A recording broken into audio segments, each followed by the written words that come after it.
that elevates the community. This big today that we are about to hear about this launch is not just words. I think it gives the insight, it gives the courage, it is the soul, and it is the roadmap for the people who are still learning how to belong, how to serve, and how to lead. We should all be very proud of our Sindhi Sakafat. We should strive to learn more and then strive to spread that words. So I'm glad that you are doing that. And while we were sitting behind, I was thinking, that until the lion learns to write, the writer will always glorify the hunter. And that's what is happening always. If you don't write, somebody else will write for you. And that may not be what you want. So we all need to make sure that we take the charge in our hand and write the chapter in the history that we are proud of and that what we want our children to look for and would have the legacy behind. Dr. Saab, I want to take this moment also to appreciate you on my behalf and the behalf of state of Texas, because I believe, our country is in the news often, but often for wrong reasons. So it is incumbent on people like us, when something good happens, that we should brag about it. So I would like to give you this certificate from the state of Texas.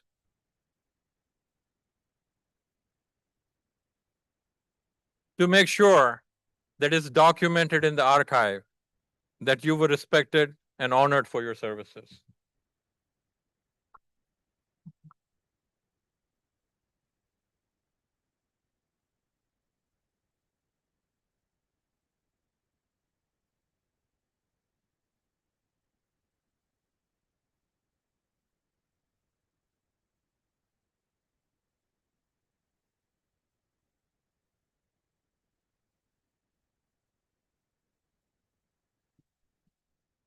Hello. आवाज अचे पियो या मूंखे घटि थो लॻे? अचे पियो. There's not much I can do about it. So, is there anyone in the sound system? Can we have a? I think it's good. Okay, so Wadi Meherbani, Saint Dr. Sulaiman Lalani Saab, thank you so much for your very kind words for the Maqbool. मुशाइरे में ये थींदो आहे त जेको मेज़बान हूंदो आहे उहो शेर पहिरीं पंहिंजो पढ़ंदो आहे. सो असां स्टेट ते माण्हू घटि पे रखणु चाहिया, उनजे करे मां बि हिकिड़ो शेर लिखी आयो आहियां. मतिलबु जेका पंहिंजी तहरीर आहे डॉक्टर मक़बूल जे किताब जे हवाले सां, पहिरीं मां उहा पढ़णु चाहींदुसि ऐं उन खां पोइ मां जेके असांजा ॿ स्पीकर्स आहिनि उन्हनि खे गुज़ारिश कंदुसि. सो हिन मुंहिंजे मक़ाले जो नालो आहे दुनिया सां सिंध जो तारुफ़ कराईंदड़ किताब. That's how I see his book. It's an introduction. अच्छा, ॿियो असां जेको सेशन सिंधी अंग्रेज़ी मिक्स रखियो आहे, मक़ाला ख़ासि तौर ते मुंहिंजो असांजो सिंधी में न करे आहे त किताब ऑलरेडी अंग्रेज़ी में आहे. सो जिन खे अंग्रेज़ी अचे थी उहे ई पढ़ंदा. सो वाई नॉट टॉक उन जे बारे में सिंधी में छो न ॻाल्हायूं. चवंदा आहिनि त जे अव्हां जे अंदर में का कहाणी लिकी वेठी आहे त उनखे ॿाहिरि अचणु ॾियो, लिखत में पेश कयो. सिंध जे ॾाहे फर्ज़ंद डॉक्टर मक़बूल हाले पोट जे अंदर में हिकु कहाणी कंहिं महबूबा जी ॾहाकनि खां लिकियो घर कयो वेठी हुई. तंहिंखे कॾहिं न कॾहिं त ॿाहिरि निर्वार थियणो हो. सा हुई सिंध जी कहाणी जेका हाणे असां ई तव्हां जे हथनि में आहे. तव्हां जंहिंखे इंसान जो वजूद चओ था, सो दरअसल उन वजूद जे शऊर हुजण जो शऊर आहे, इदराक ऐं पाण सुञाणणु आहे. जे उहो न आहे त पोइ माण्हू ऐं ढॻो मिड़ई ॻाल्हि साॻी आहे. इंसान हुजण जी मुख्य फज़ीलत मां बुनियादी नुक़्तो उहो ई आहे पंहिंजे आस पास जो शऊर. बक़ौल शाह लतीफ़ जे महरूम ई मुआ माहिर थी न मुआ चिड़ीअ जे चुंभ जियां लुॿियाऊं लुआ हुबाब ई हुआ इन ई वादीअ विच में. हसन दर्स चवंदो हो, सारी सिंध पिरीअ जो पाछो. उन जे पाछे जे ओलड़े में जिन खे पिरीअ जे हुजण जो इदराक आहे, तिन लाइ अयाज़ चयो, जंहिंजे मन में खाट हणे थो तंहिंजो सारो चैन खणे थो, अॼु तो वटि महिमान थियो आ, तो बि कॾहिं ई सोचो आहे, कंहिंसां तुंहिंजी यारी आहे, सच वॾो ॾोहारी आहे।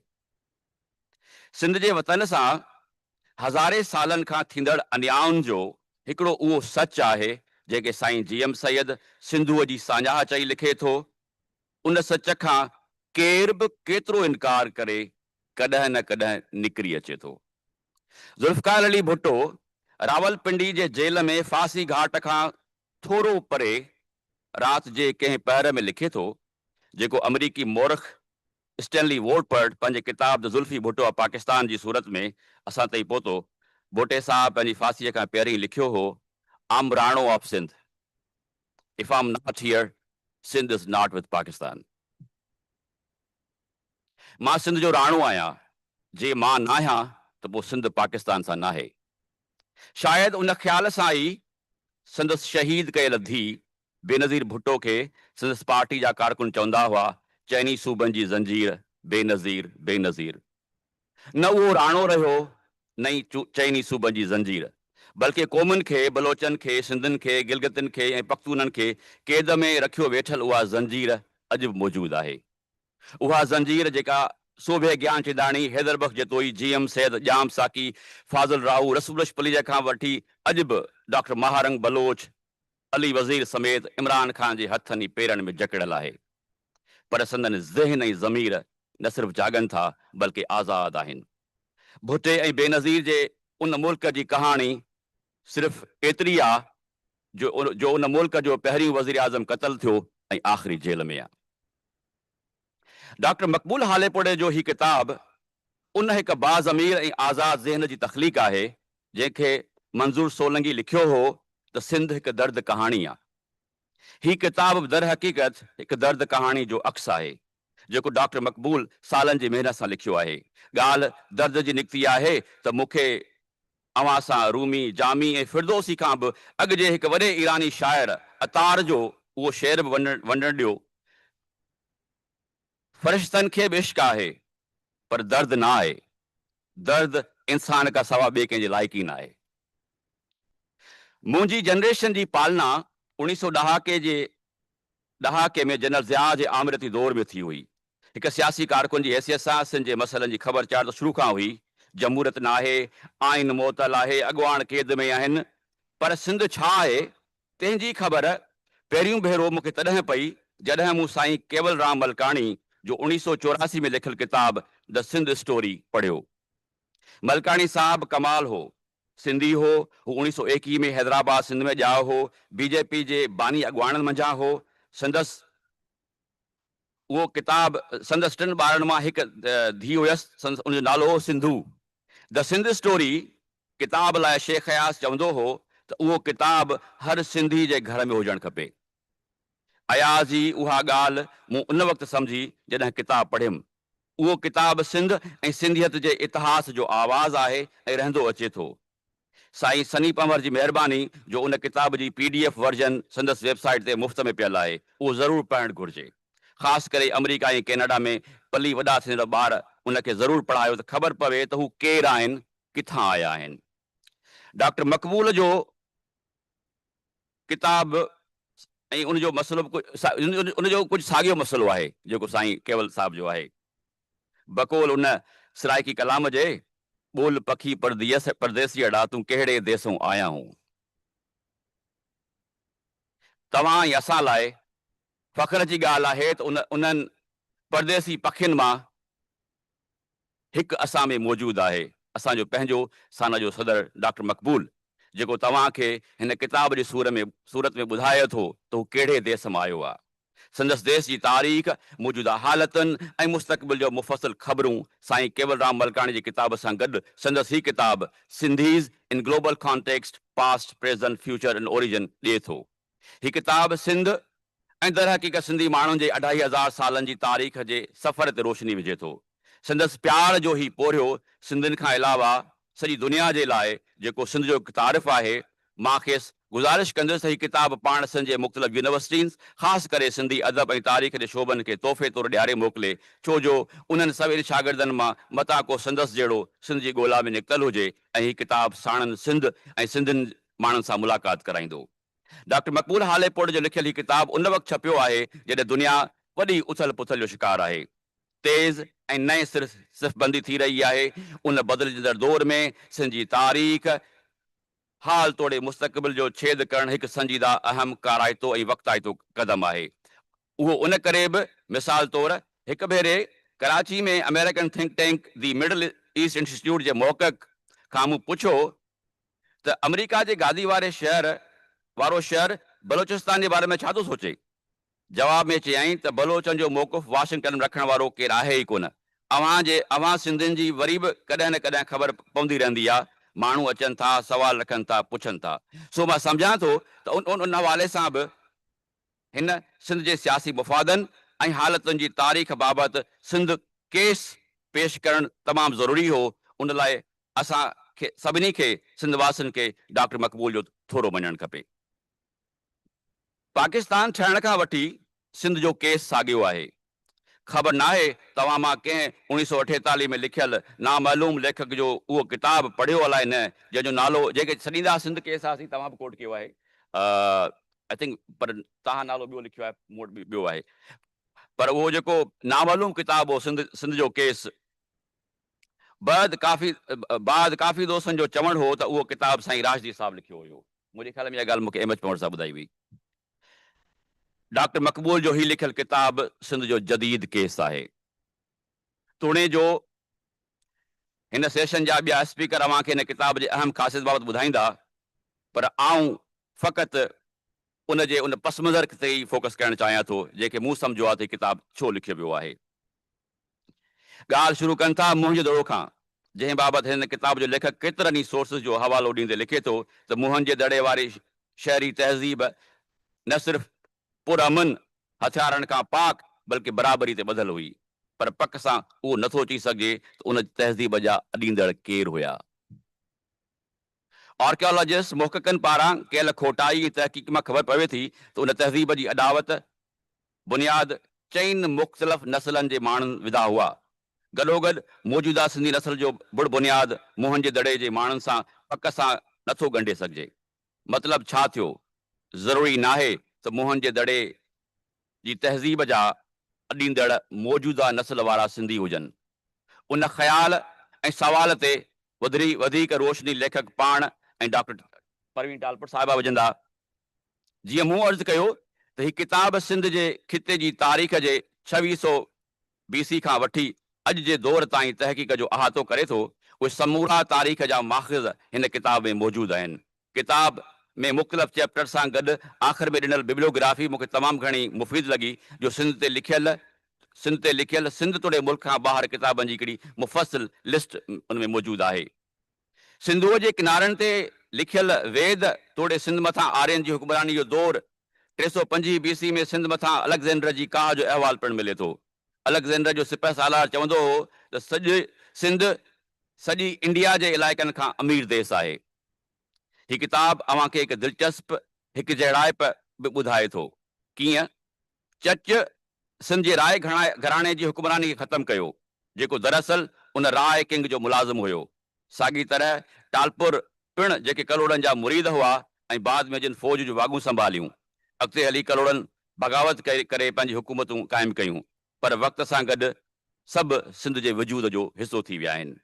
ऐं अॼु जॾहिं सिंध में रहंदड़ असांजा उर्दू ॻाल्हाईंदड़ भाउर जिन इस्टेब्लिशमेंट सां मिली करे न सिर्फ़ु मुल्क में जमूरियत खे हलणु न ॾिनो, पर सिंध खे गभा करण जो मौक़ो बि मिस नथा कनि।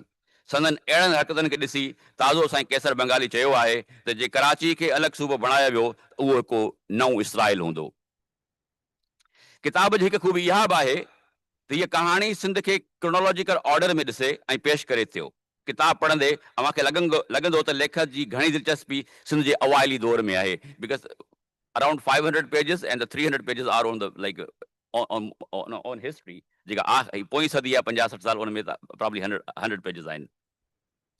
हिन किताब में सिंध सां जेको गुज़िरियल 75 सालनि खां थींदो अचे थो, आमिरती दौरनि जो अहवाल, सिंधी क़ौम सियासत जी शुरूआति, 1960 जे ॾहाके में आयल सुजागी, शागिर्दनि जी जदोजहद, तंज़ीम जो ठहिणु ऐं सियासी अॻुवाणनि तोड़े अदीबनि जो बार बार जेल में वञण जा अहवाल लिखियल आहिनि। उहे किताब छाकाणि त सिंध जे सियासी तारीख़ जो ही किताब छाकाणि सिंध जी सियासी तारीख़ जो तारीफ़ आहे, उन करे मुख़्तलिफ़ दौरनि जे सियासी तारीख़नि जो तज़ियो पेश नथो करे, बल्कि उन समूरनि किरदारनि जो तारीफ़ ऐं जदोजहदनि जी रोशनी विझे थो, जिन सिंध जे नाले, सुञाणप ऐं उन लाइ थींदड़ जदोजहदनि खे ज़िंदा रखियो आहे। मां हिन किताब खे बि हिकु गॾियल जदोजहद जो हिसो ऐं कड़ी सम्झां थो। महिरबानी। सो हाणे मां गुज़ारिश कंदुसि साईं हसन मुश्तबा साहब खे त उहो पंहिंजो रिव्यू पेश कनि। हसन मुश्तबा साहब, शाइर, सहाफ़ी, तव्हां पाण सभु सुञाणो था। हसन। तव्हांजी मोहबतूं। तारीख़ जे खूनी गलियुनि मां हर वक़्तु सदा का ईंदी आहे। तारीख़ जी खूनी गलियुनि मां हर वक़्तु सदा का ईंदी आहे। हर वक़्तु लहू जे लाड़नि ॾे का तोखे छिक छिकींदी आहे। ॼण ओडायल जी का गोली अॼु ताईं तोखे ताड़े थी। ॼण ओडायल जी का गोली अॼु ताईं तोखे ताड़े थी ऐं तुंहिंजे मक़तल ॾे ॼण पेर अचानक लाड़े थी। चौवाटी पर तारीख़ बुखायल चीते जा चौवाटीअ ते चिंगाड़े थी। तारीख़ बुखायल चीते जा तारीख़ बुखायल चीते जा चौवाटी ते चिंगाड़े थी। दोस्तों, भाइरो, दोस्तों, साथियों, भाउरो, भेनरो, सिंध जी तारीख़ जे तसलसल जा पासबानो, जिए सिंध ऐं जिए आलम सभु आबाद। सभ खां पहिरें मां साना जी 41 सालगिरह ते कन्वेंशन ते साना जे दोस्तनि खे, साना खे ऐं तमामु सिंध वासियुनि खे, अमेरिकन सिंधीज़ खे, दुनिया जे सभिनी सिंधीज़ खे मुबारकबाद ॾींदुसि। 41 सालनि में अॻे ज़माने में माण्हुनि खे पैगम्बरी मिलंदी हुई। सो डॉक्टर मक़बूल हाले पोटे जो किताब, सिंध जी तारीख़ ते लिखियल किताब, बुखायल ऐं चिंगाड़ींदड़ चीते जी पुठीअ ते सवारी करणु आहे। छाकाणि त मां तारीख़ जे हिकिड़े अदना शागिर्द जी हैसियत सां चवां थो त सिंध जी तारीख़ कंहिं टेक्स्ट बुक डेफिनेशन जे तारीख़ जे नज़रिए हेठि नथी अचे। Hegelian theory of history, Marxist theory of history, great man theory of history, theory of random history या का ॿी theory of history, सिंध जी तारीख़ सिंधू वांगुरु गजगाह करे थी अचे। सिंधू दरिया वांगुरु वहकरा मटाईंदी थी रहे। ही फ़ातिहनि जी तारीख़ न आहे, मज़लूमनि, महकूमनि, मजबूरनि ऐं जी तारीख़ आहे। ही हीरोज़ एंड हॉर्सिस जी तारीख़ आहे। घोड़नि ऐं घोटनि जीअण थोरा ॾींहड़ा, कॾहिं मंझि कोटनि, कॾहिं वाही रिण जा। मूं धरती तुंहिंजा धंग ॾिठा, मूं धरती तुंहिंजा धिंग ॾिठा, मूं लोहीअ तुंहिंजा लिंग ॾिठा, मूं छा माई लाल ॾिठा जे तुंहिंजी थञ मल्हाए विया। अयाज़ चयो हो, तारीख़ मुक़दस मुक़बरनि मां लाश कढी चौराहे ते फिटी करे छॾींदी आहे। डॉक्टर मक़बूल तारीख़दान आहे, पर बेरहम तारीख़दान न आहे। डॉक्टर मक़बूल जो सिंध ऐं सिंधियुनि सां रिश्तो मारोई ऐं जीएम सेहल वारो आहे। पिटाई जे लफ़्ज़नि में जिहा जे तिहा मारू मूं वञिया, आतम आस इहा कॾहिं कराईंदी कोट ते। अलस्त बे रबकुम जॾहिं कनि पयोम जे फ़लसफ़े वांगुरु, डॉक्टर मक़बूल जो बि सिंधी मारुड़नि सां संग मारोई वारो आहे। ऐं इहो ई सबबु हो जो जॾहिं डॉक्टर मक़बूल हाले पोटे ही किताब लिखणु चाहियो, Sindhis in global context, past, present, future and origins, त उन किताब लाइ रिसर्च में ॿांह हुजण जो कुणो मूं नाक़िस जे नाव निकितो। मुंहिंजा भाग भला। हिन किताब में डॉक्टर मक़बूल आलमी बिरादरी खे ॿुधाइणु घुरियो त सिंध छा आहे, असीं सिंधी जिते बि हुजूं छा आहियूं। उहा सिंध जंहिंजे सिंधू दरिया जे किनारनि ते ऋग्वेद रचियो वियो, उन में डॉक्टर ॿुधायो आहे त 8-10 हंधनि ते सिंध खे हिकु आज़ादु मुल्क ऐं सिंधू खे दुनिया जी संभालींदड़नि जो लंघ या हाल चयो वियो। महाभारत में सिंधू दरिया खे सपत सिंधू सॾियो वियो। कोरू पौंडुनि जी वेड़ में मारजंदड़ राजा जिया धरटा सिंध जो राजा हो। जेको हाथी तां जॾहिं तीर लॻण सबबु किरियो हो, हुन जे हथ में ॻाढ़ो झंडो हो। राजा जियाद हट्टा खां वठी राजा डायर ताईं, राजा डायर खां वठी ज़ुल्फ़कार अली भुट्टे ताईं, बेनज़ीर भुट्टो खां बेनज़ीर भुट्टे ज़ुल्फ़कार अली भुट्टे खां बेनज़ीर भुट्टो ताईं रत में लथड़ियल सिंध जी तारीख़ जे हिन पननि खे डॉक्टर मक़बूल हाले पोटे संदन दौरनि समेत सिधो कयो आहे, to put the record of history straight. पर डॉक्टर मक़बूल तारीख़ जे कॉरिडोर में हसंदर्स चयो, एॾा पुराणा आहियूं जेॾी हवा पुराणी। तो डॉक्टर मक़बूल हाले पोटे तारीख़ जे कॉरिडोर्स में सिंध खे ऐं सिंधियुनि खे ॻोल्हण, सिंधियुनि जा पैरा खया आहिनि। त सिंध में सिंधी आया किथां, उनजो अहम सभिनी चैप्टरनि में जेको पहिरियों डॉक्टर मक़बूल पहिरीं ॻाल्हि त हिन किताब जे चौथे पने ते मोटी मांडाणनि जी वारी कयूं वार, इहो जेको आहे बिटाई जो सुर सारंग मां बैत ॾिनो आहे, जंहिंखे मां सिंधियुनि जी ग्लोबल प्रेयर चवंदो आहियां।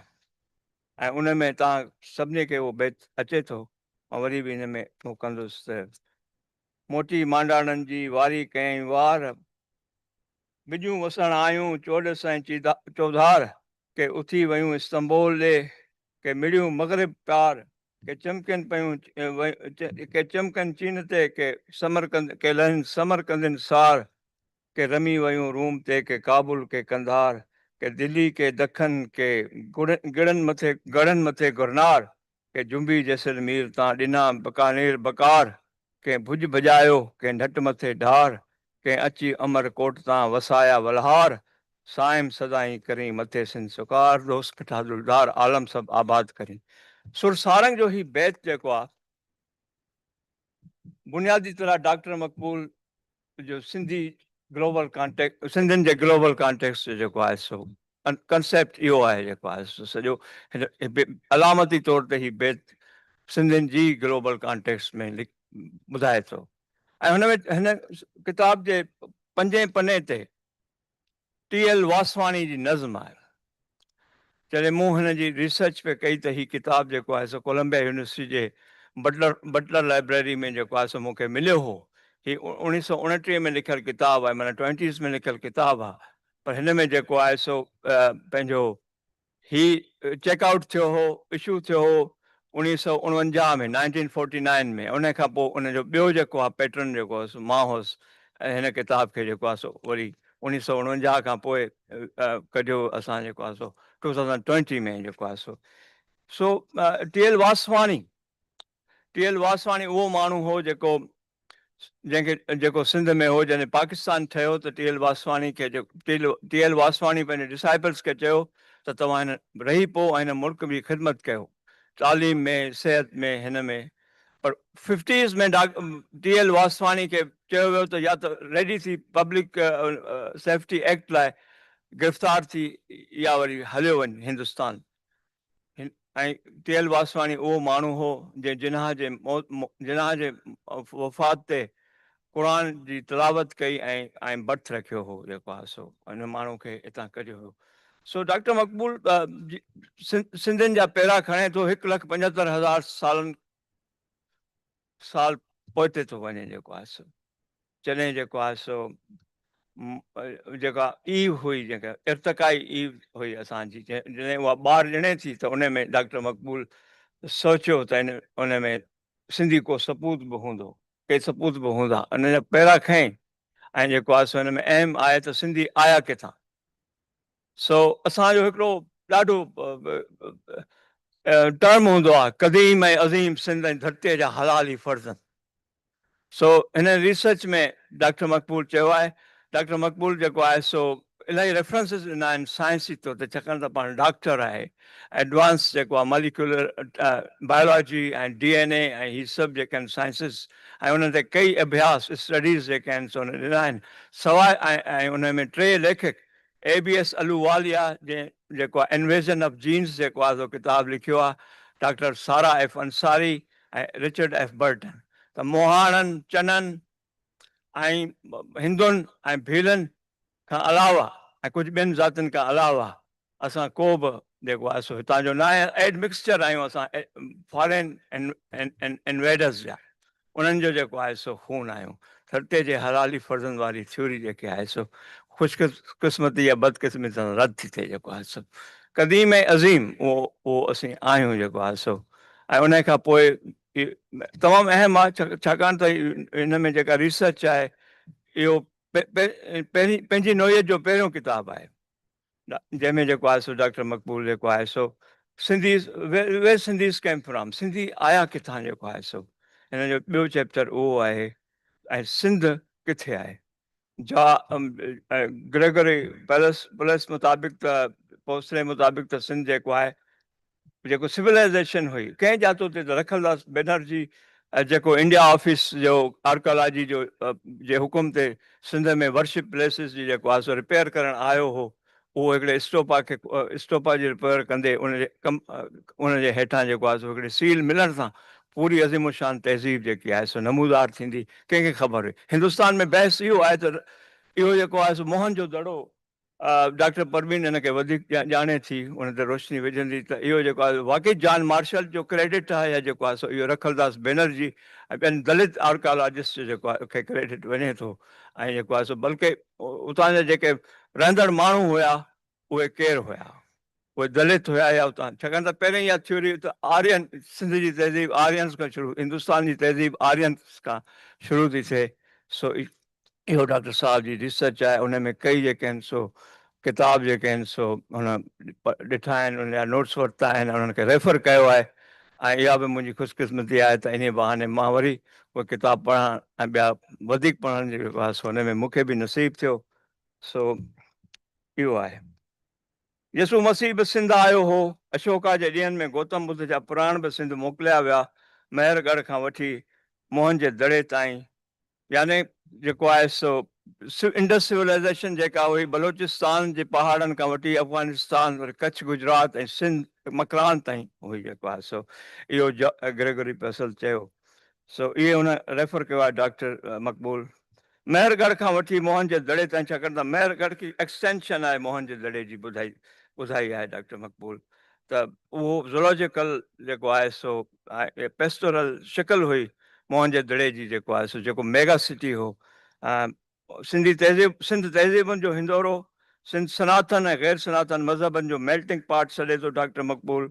मां हिन खे समूरी हिस्ट्री समूरनि मज़हबनि तोड़े ला मज़हबनि जी ग्राउंड सेंट्रल स्टेशन छॾींदुसि क़दीम या एंशियन सिंध खां वठी मॉडर्न सिंध पहिरियां परलेही मेड बाख्तर सासानी पोइ ईरानी यूनानी अरब अरगोन तरखान अफ़गान मुग़ल ऐं वरी इन्हनि खां धारियनि हुकमराननि खां सिंध वापसि वराइण जीअं अयाज़ चयो हो पोर्चुगीज़ अंग्रेज़ उन्हनि खां वापसि सिंध वराइण हिकिड़ो ॿियो चैप्टर आहे हिन में रिक्लेमिंग सिंध जीअं अयाज़ चयो सिर अयाज़ अॼु ॾेई मुंद मोटाए जे सिंध सस्ती विकी आहे कंहिं न रजे सो हीअ रुगो 5000 सालनि ताईं जी तारीख़ न आहे हीअ जेको आहे सो 9000 सालनि जी तारीख़ आहे सिंध जी छाकाणि त मेहरगढ़ खां वठी जेको आहे सो डॉक्टर शुरू कई आहे विरहाङे जे नतीजे में नहुनि जो मास खां अलॻि थियण जे बराबरि हो माना सिंधी हिंदुनि भाउरनि ऐं भेनरुनि बुज़ुर्गनि असांजे पुरखनि सिंध जे असलोकिन धणियुनि जी जबरी जलावतनी खे डॉक्टर मक़बूल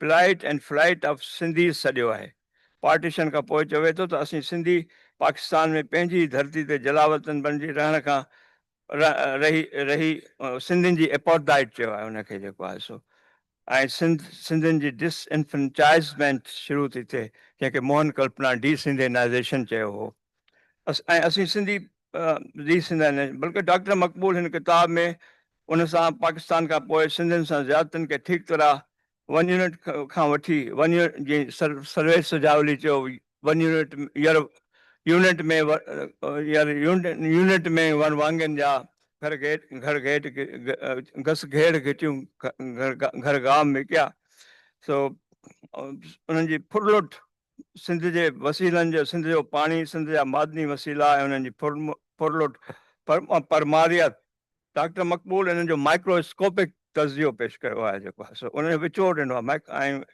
हिकिड़ी सिट में डॉक्टर मक़बूल जे किताब खे मां हूंद हीअं बयानु कयां झूलेलाल खां वठी GM सेठ ऐं GM खां वठी GM सेठ जी ऐं सिंध जे हक़नि जी तहरीकुनि खे हिन में बयानु कयो आहे।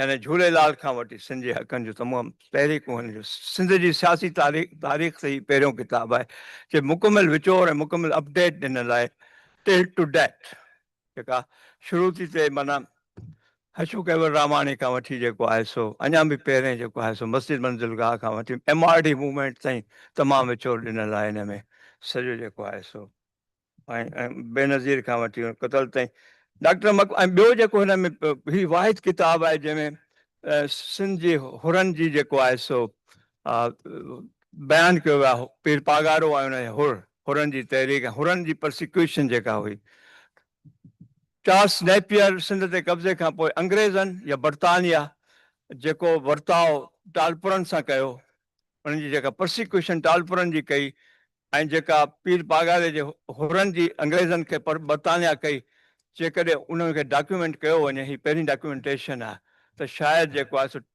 लफ़्ज़ टेररिज़म ऐं टेररिस्ट बदिलाइणो पवे जेको आहे सो दुनिया खे जेको आहे सो सॼो जेको कयो वियो हुननि सां हुरनि सां ऐं इहो ज़ुल्म त इहो आहे जेको आहे सो सिंधी अदबी बोर्ड जीअं आहे जिन माना पाकिस्तान खां पोइ बि हुरनि खे पहिरियों दफ़ो पाकिस्तान जो झंडो 1952 में ॾिठो सो बि जेलनि खां कैंपुनि मां जेके कंसंट्रेशन कैंपुनि वांगुरु हुया त उन में कॾहिं बि जेको आहे सो पाकिस्तान खां पोइ सिंधी अदबी बोर्ड जेको आहे सो कॾहिं को किताब हुरनि ते न छपायो न लिखियो लैम्बर्ट जेको हुननि जो प्रोसिक्यूटर हो टार्मेंटर हो हुरनि जो उन जा किताब आहिनि ऐं उन्हनि ते हुननि लखे जेको रुपया ख़र्च कया पर कॾहिं बि हुरनि जी तहरीक ते जेको आहे सो को किताब कोन्हे या हुरनि ते किताब कोन्हे हिन में हिकिड़ो चैप्टर आहे ब्रिटिश इरा में हुरनि ते ऐं ॿियूं जेके आहिनि सो घणियूं ॿियूं घणियूं जेके आहिनि सो रिविलेशन्स आहिनि हिकिड़ी रिविलेशन आहे त दोदे सूमरे ऐं अलाउद्दीन खिलजी जो दौरु दोदे सूमरे ऐं अलाउद्दीन जी जंग कॾहिं थी कोन हुई हिस्ट्री में छाकाणि त अलाउद्दीन खिलजी जो दौरु जेको आहे 14th सेंचुरी खां थोरो अॻियां हो ऐं जॾहिं त दोदे जो दौरु कई दोदा ॿ टे दोदा हुया पर कॾहिं जेको आहे सो अलाउद्दीन कॾहिं हुननि खे किथे एनकाउंटर कोन थियो मां अलाउद्दीन खे जेको आहे सो हुन ज़माने जो पुटन चवंदुसि जेको आहे सो सॼो सो इहो सॼो आहे हिन में जेको मां हाणे हिनखे ख़तमु कंदुसि जल्दी चयो अथनि सो सिंधी डियास्पोरा ते जेको बाब आहे इंतिहाई दिलचस्प आहे डॉक्टर साहब पहिरीं सिंधी डायस्पोरा तहक़ीक़ के हवालनि सां मेसिपोटामिया जंहिं कल्ह डॉक्टर साहिबा ॿुधायो डॉक्टर परवीन टालपुर उन में मेसिपोटामिया में मलोहा सिंधी ॼाणा आहिनि पोइ डेसावर जे मुख़्तलिफ़ हिसनि में रोम में सिंधी जावा अफ्रीका इंडिया समेत डेसावर में सामुंडनि वणजारनि सिंध वर्किन सिंधियुनि खां वठी उत्तर अमेरिका में हाणोकी सिंधी डियास्पोरा उन्हनि जो सिंधी डियास्पोरा ऑर्गेनाइज़ेशन जो जाइज़ो वरितो आहे किताब जो आख़िरी बाब सिंधियुनि जे मुस्तक़बिल ते आहे सिंध जे शानदार माज़ी ऐं लोयल लताड़ियल पर जदोजहद ऐं मुज़ाहिमतनि सां भरपूर कॾहिं झिको त कॾहिं तेज़ मुस्तक़बिल जूं अकथियूं कयूं आहिनि अंदाज़ा कया आहिनि हिन जे हाउन हारी कोहियारल वारी राह ऐं रोड मैप बि ॾसियो आहे TL वासवाणी खां वठी GM सैयद जे सिंधु देश छो ऐं छालाए खे बि कोट कयो आहे इन शेख अयाज़ हैदर भाई जतोई सभ खां मथां ई ॻाल्हि त शाह लतीफ़ जी शाइरी खे बि न विसारियो आहे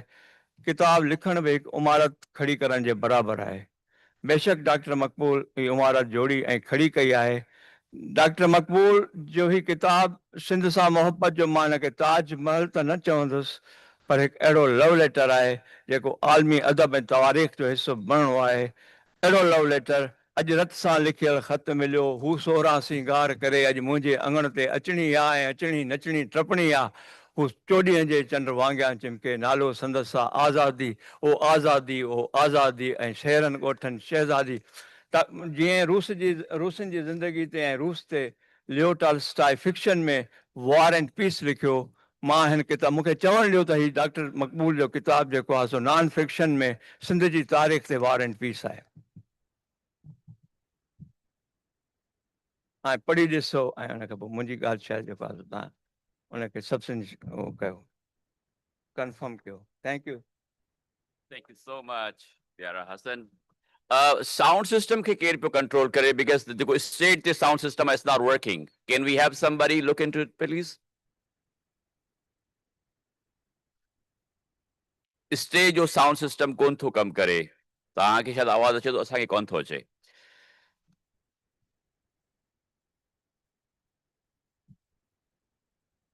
Okay, because before I invite our two speakers. I wish if you could fix this. Anyway, halu tha asanje next speaker day is coming. Okay, yeah. Professor Praveen Thalpur Sahaba ji guftagu tawa kala budhi mu zindagi mein pehlu dafo taanke budho kala, and it was an amazing conversation. Zahira teachers si khasiyat hundi hai that they can carry on a very engaging conversation as much time as they need.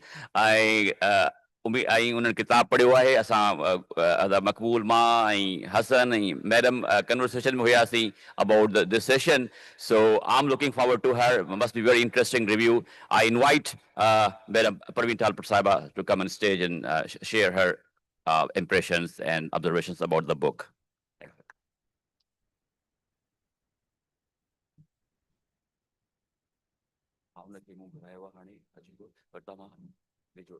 And how much time do you think you need? Today I have prepared for 10 minutes because. Awesome. Great. Yeah. Awesome. Okay.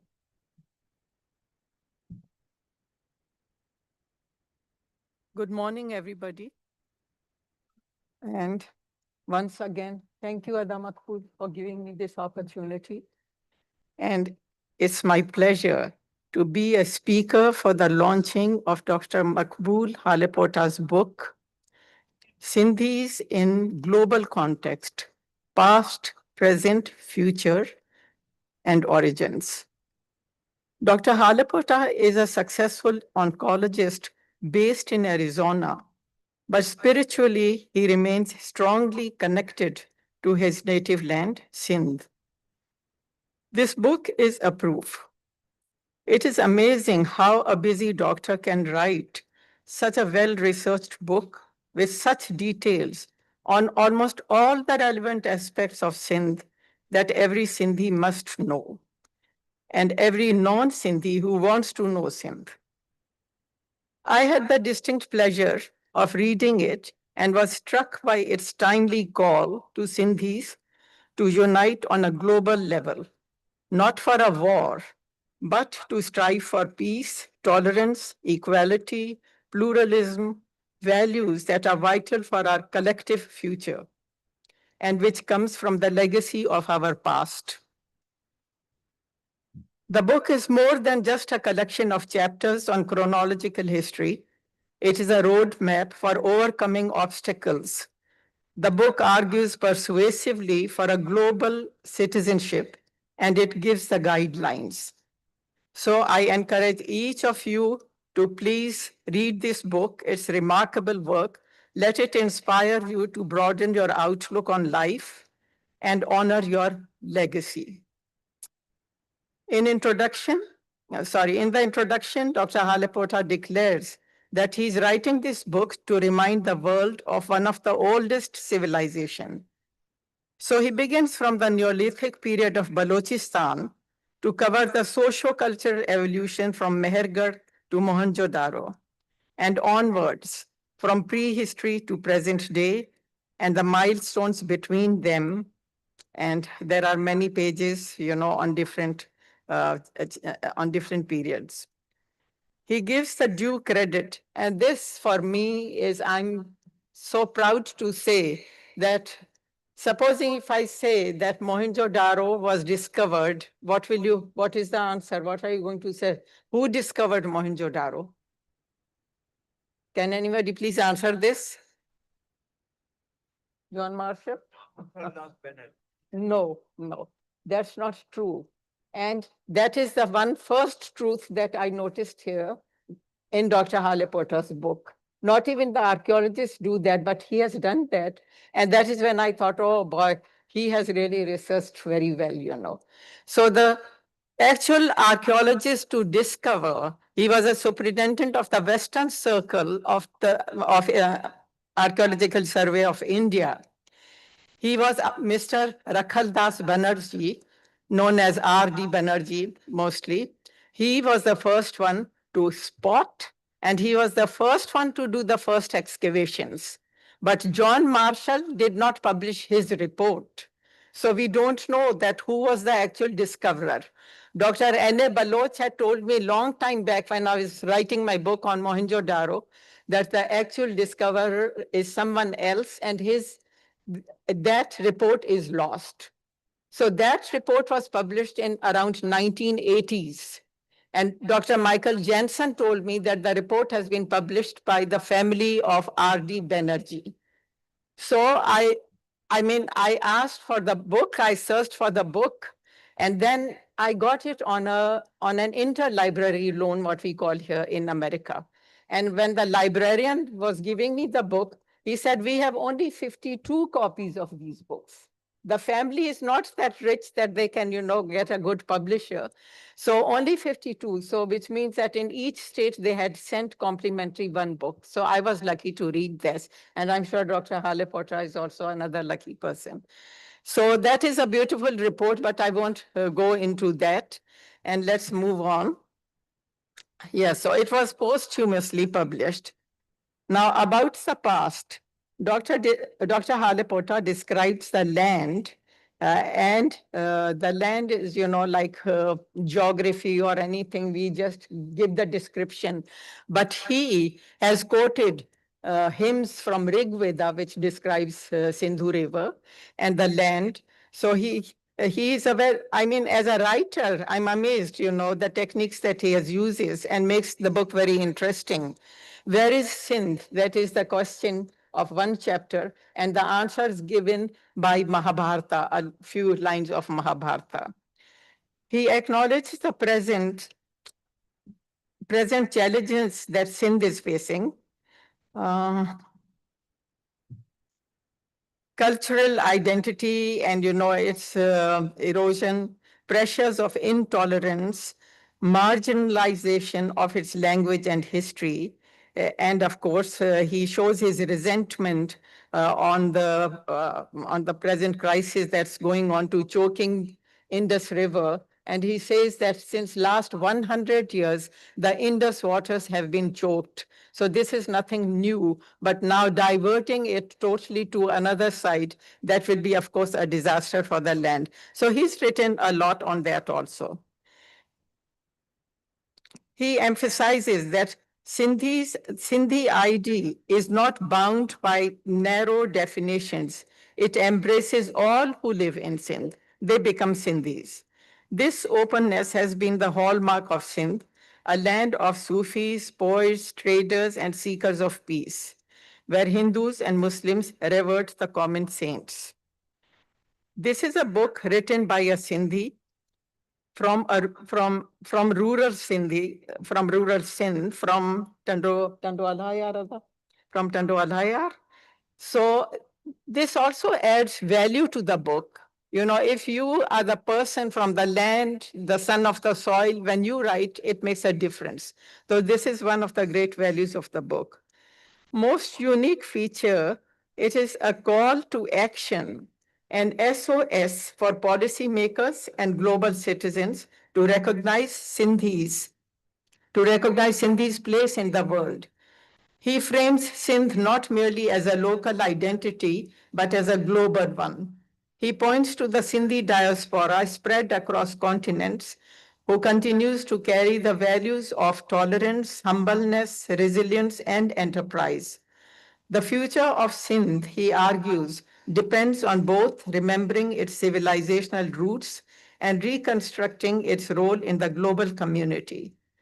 I think the book has very well defined diaspora as a bridge between Sindh and the global community.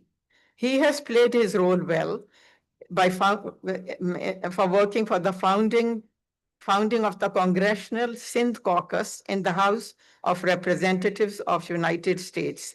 This is headed by Congressman Brad Sherman since 2010, and he has been raising his voice against human rights abuse. The foreword of the book is by Senator Brad Sherman, whose connection to Sindh is through his grandfather, who was stationed in Sindh for some times.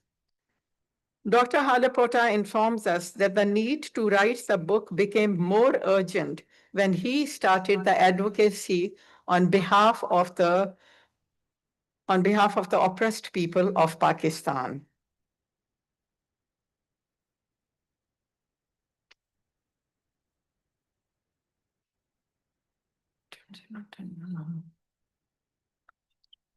So there are many pages of the book which are about religions of Sindh, both the indigenous religions and Islam, which evolved to Sufi Islam. Both Hindus and Muslims lived peacefully for centuries. All this was disrupted by partition, and many Sindhis, just being Hindus, were forced to migrate out from Sindh. That resulted in a large diaspora. Dr. Harry Potter's last chapters are about the history of this diaspora and the vision for the future, which gives the hope of a bright future if Sindhis all around the globe unite as one nation. He appeals to the Sindhis to rise above religious prejudices and inspires them to achieve excellence in education, sciences, arts, literature, and technology. The war for Sindhis, and these are his words, the war for Sindhis' rights will not be fought on battlefield, but through libraries, universities, international bodies, including United Nations. At the same time, he has not forgotten about Sindh, especially about people who are suffering poverty, its river whose water will be diverted, about its lands which will become barren. Dr. Halepoto at the same time always gives some solutions, and he gives the examples of the advanced countries who have changed from the agrarian communities towards industrialization. And he advises that from agriculture to industry will be a best way to uplift Sindh's economy. There are many other things that, I've just written little points that what just book is, of course, it's a very large book, but there are few things like I would like to say. The information about Sindh, yes, I would say it's an encyclopedic work because it has information about big things and about small things. The quest, this I've written, okay. Its river is described, sorry, I'm repeating. The sacred city of Seman. This was another point, that many people may not know the history of Sevan, but it is sacred to us Muslims. But in days past, it was known as Shivistan because maybe it was dedicated to Lord Shiva. So he's written, little things like that.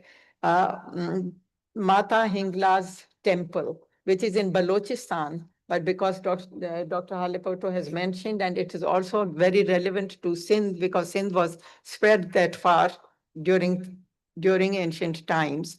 And because Hindus and Muslims, they both have equal reverence for Mata Hingalaj. Yes, there are some interesting places like Kiamari and Rambagh. When Lord Rama was on his journey, he had crossed these. And then comes Mata Hinglaj, which I had I just mentioned, not in an orderly way. I like this part that Chach is introduced in the book through a dialogue from Chachnama, the Arab-Muslim conquest of Sindh, and the grand finale. This is really touching, that Raja Dahir's widow and her women attendants committing mass suicide by jumping on the pyre of their husband's funeral. The fate of Dahir's two daughters is told through the poem of Sheikh Ayaz. Details are in abundance, from trefoil pattern of king priest's shawl to the stars of Ajrak. Reverence of water from Mohenjo-Daro, from great path of Mohenjo-Daro to river Ganges. He introduces his own Rajput origins, a valiant race of the warriors who are known for fighting their cause. Now times have of course changed and he has picked up the pen to fight. And he is an author, I must say that, a great author. And in the end, I must say congratulations, Dr. Halipota, for writing this book. And may your book travel beyond the borders of Sindh to remind that this land, ancient, yet ever renewing, still has much to teach us about living together in peace and with dignity. One more thing. Yesterday, I don't know how many of you saw, Somebody referred to them 12 Ratans. All the presidents were sitting in a row. And one of the questions was being repeatedly asked, what has Sana done? What has Sana done? I am telling you, Sana has done one great thing by writing this book. But one of the presidents had written this book. And I like the way he writes in the introduction that he is traveling in the subway and a woman asks him, are you from India?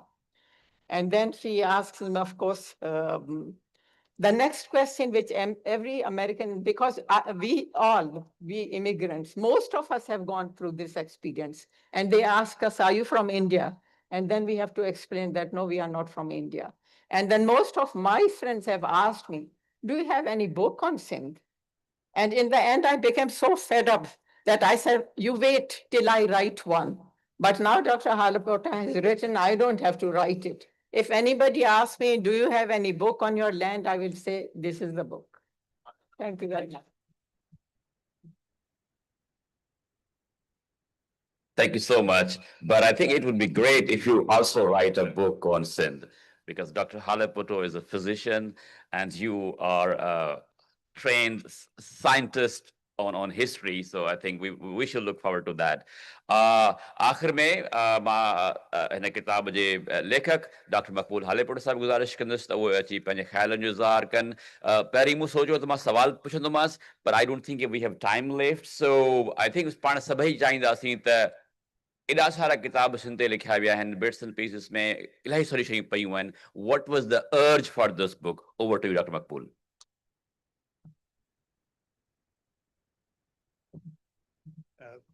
I know that this is the time when most of us want to take a nap. पर जीअं असांजी रिवायत आहे शाह साईं जे शहरज़ामे शुरू कंदा आहियूं. सो शाह साईं चए थो त जो हुन ऐं मुंहिंजे किताब में पिया इहे त चाहे शाह साईं चए थो चांहि त पाए चित में सनू कतियो जिन तिन जो त सराफ़न दुको बि दाख़िल न कयो. पर उनजे बरक्स शाह साईं चए थो त मोहबत पाए मन में रंढा रोड़िया जिन तिन जो त सराफ़न अणमयो अघायो.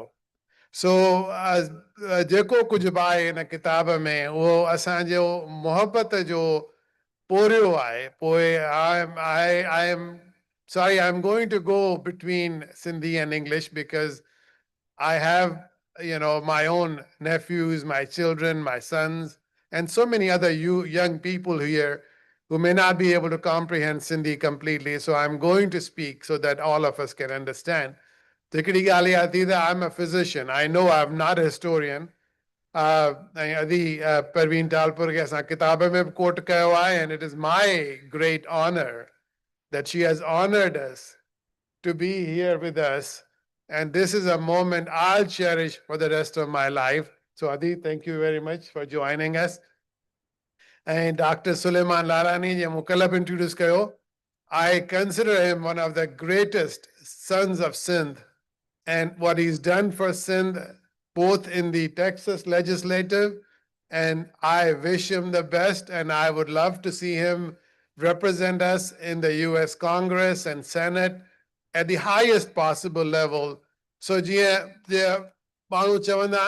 take pride when Obama became the president of US, or when, what was the gentleman who became the prime minister of British, I've forgotten his name. One day I would love to see someone like Lalani Saab, my nephews, my children, they are children. I should not call them mine. You're one of our children, represent Sindhis at the highest offices of the world. That will be our great moment of pride for all of us, and that should be our goal. Ada Hassan, none of this would have been possible without Ada Hassan's research. The amount of time, the amount of energy, the amount of research that Ada Hassan put into the book, and he knows, and I know that it took us 8 years to write this book. This was not something that happened. Literally, there were times when we would spend a week, at a time working on it, almost 20 hours a day, just to go through, to decipher through all the research that we had committed.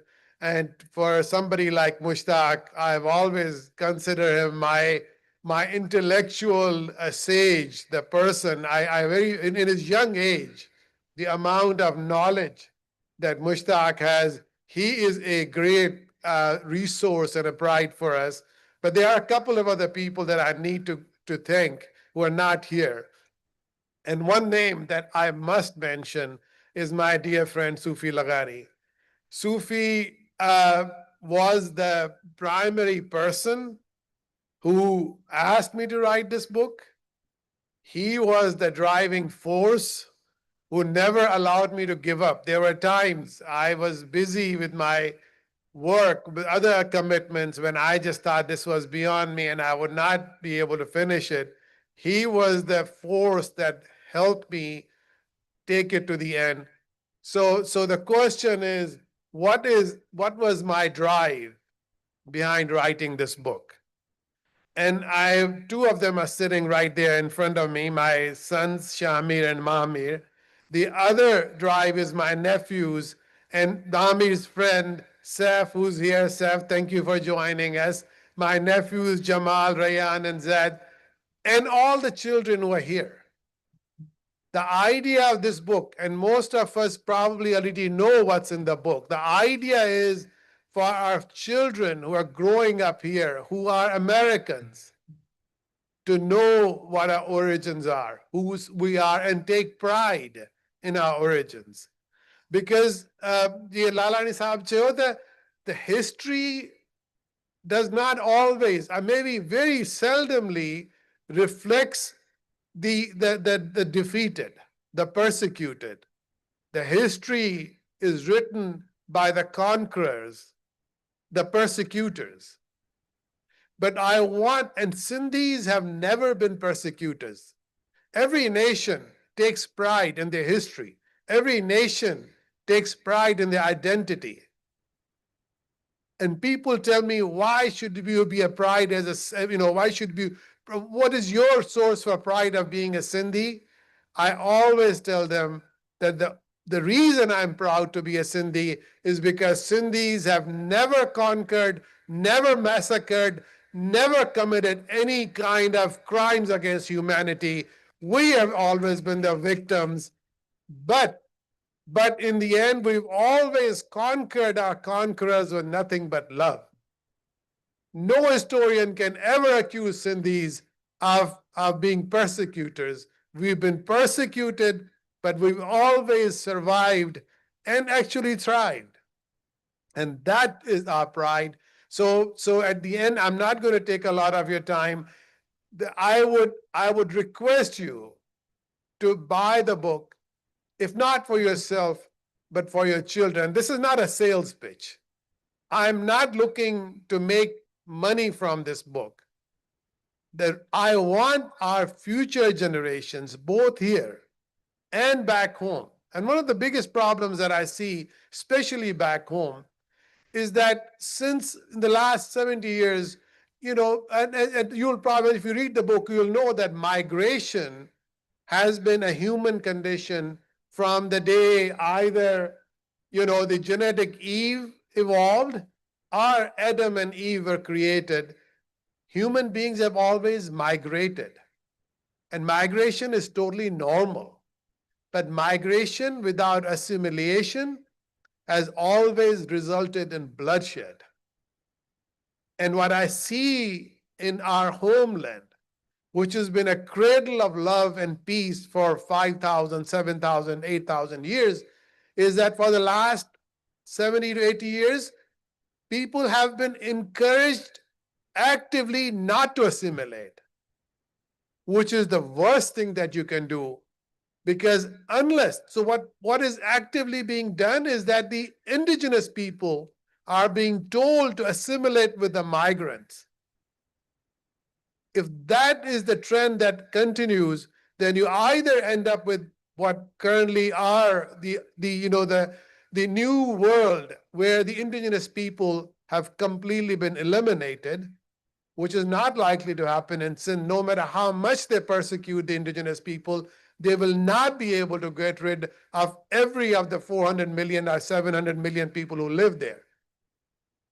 and if you do not encourage the migrants to assimilate, then all you are doing is you are setting up a volcano that is going to erupt. And when that volcano erupts, everybody's going to burn. And that is the idea. This book is not for everybody who was born in Sindh, who has any roots to Sindh, who has migrated to Sindh, who has ever drank a drop of water from the Sindhu.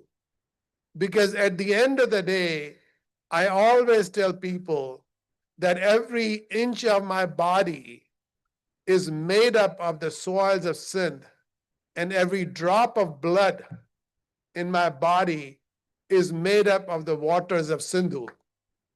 And everybody, and that is everybody who was born in Sindh and who was drank from Sindhu, is a daughter of the soil.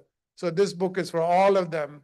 My goal is to let everybody know, to identify anybody who was born, who's lived in Sindh, and does not identify themselves as a Sindhi, is a lost person, human being. My goal is to connect them with their soil. So thank you very much to everybody. Thank you for joining us. I really appreciate it. Thank you very much, Ada Maqbool. जॾहिं Ada Maqbool जो किताब आयो पे त मूं खां पुछियो त इहो तव्हां किताब लिखियो कीअं? तव्हां नौकरी बि कयो था, तव्हांखे टाइम किथां थो मिले, पर पोइ ख़बर पई त आख़िरी भेरो जॾहिं साना जो जनरल सेक्रेटरी हुयो ऐं उन खां पोइ जेका 6, 8, 10 साल मोकल कयईं, ही किताब उनजी प्रोडक्ट आहे. So मथे साल जॾहिं हुनजो टेन्योर पूरो थींदो त मुंहिंजे ख़्याल में we should be looking forward to another book when he has a break from Sana. So मां गुज़ारिश तव्हां दोस्तनि खे त अचो ऐं इन किताब जी इनॉग्रेशन कयो. प्लीज़ लगानी साहब, मैडम थालपुर साहिबा ऐं अदा हसन अचो. And I'm sorry, we won't be able to take questions because, you know, it's too late now.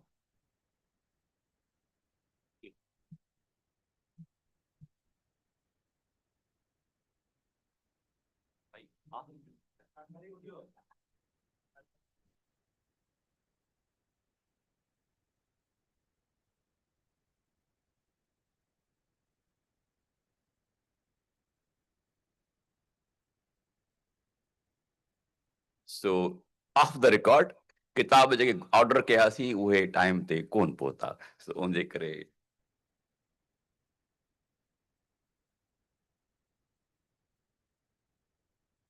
Thank you very much. Please take your seat. And next session will be moderated by Dr. Mazhar Khwaja Sahab. उन्हनि खे चवंदुसि त जिथे हुजनि stage ते अचनि ऐं पंहिंजो सेशन कंडक्ट कनि. Please be seated. Those of you who know Dr. Mazhar Khwaja Sahab, a brilliant speaker. Again, another physician, but I remember listening him in probably it was Detroit, Michigan, where he was a speaker. And oh, also we have some cookies for those of you who were here to celebrate the book launch. Please help yourself. Ajrak ju cookies.